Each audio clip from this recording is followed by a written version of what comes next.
السلام علیکم دوستو غزوہ احد اسلامی تاریخ کی ایک اہم جنگ ہے جو 3 ہجری بمطابق 625 عیسوی میں مدینہ منورہ کے شمال میں واقع احد کے پہاڑ کے قریب لڑی گئی۔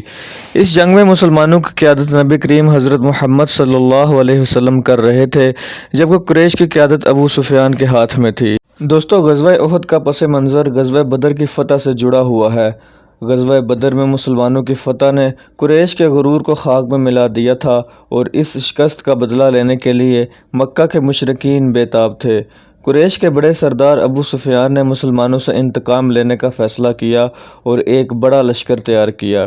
اس لشکر میں تقریباً 3000 جنگجو، 700 زرہ پوش، 200 گھڑ سوار اور درجنوں عورتیں شامل تھیں جو اپنے جنگجوؤں کو جوش دلانے کے لیے ساتھ آئی تھیں۔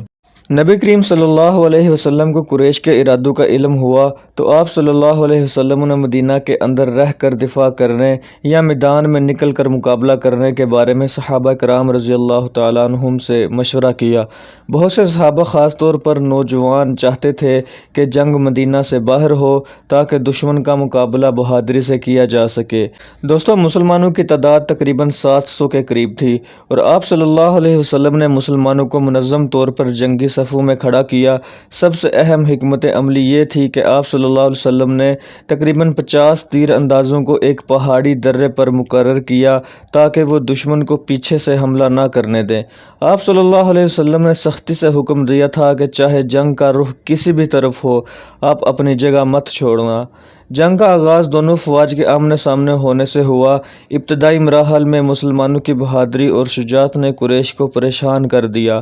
حضرت حمزہ رضی اللہ تعالیٰ عنہ، حضرت علی رضی اللہ تعالیٰ عنہ اور دیگر صحابہ نے دشمنوں کے صفوں میں گھس کر جنگ کی۔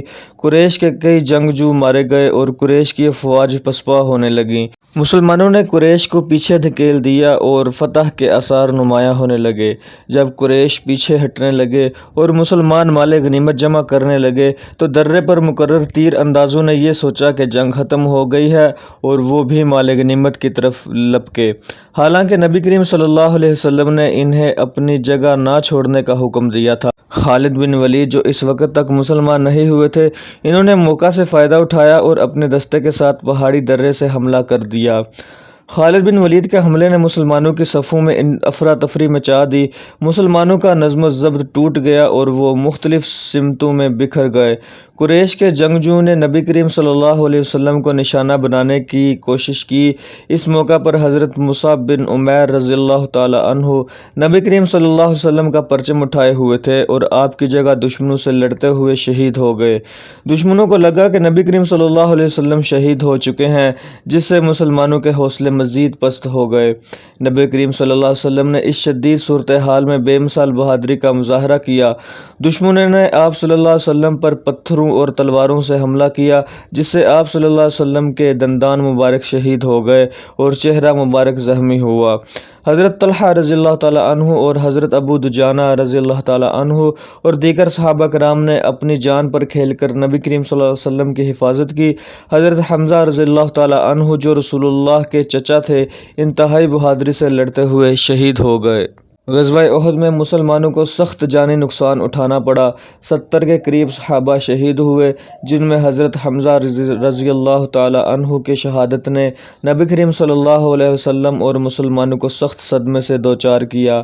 اس جنگ نے مسلمانوں کو یہ سبق دیا کہ نبی کریم صلی اللہ علیہ وسلم کے احکامات کی خلاف ورزی اور جنگی حکمت عملی میں عدم اتحاد کے سنگین نتائج نکلتے ہیں۔